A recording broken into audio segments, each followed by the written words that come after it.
Zdravím, nachádzame sa pri monumente Zajsan, pamiatka padlým sovietským a mongolským vojakom druhej svetovej vojne. Bola postavená v 1969 a otvorená v 71.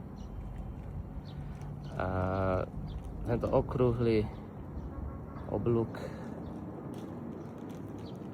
symbolizuje tradičné krbovisko, tradičný krb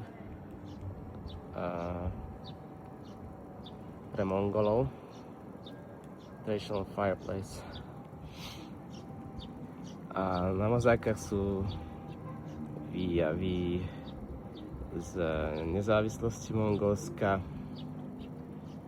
potom víťazstvo Sovietov nad Japonskom v 1939 pri mongolských hraniciach,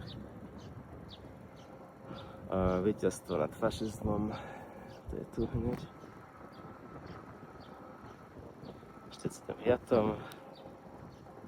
A účasť Mongolska na sovietskom vesmírnom výskume v 60. rokoch. Prvý mongolský astronaut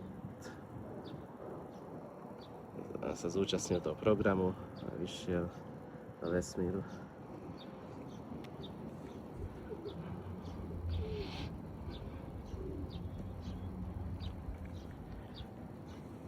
V strede by mal byť večný oheň, ktorý tam nie je.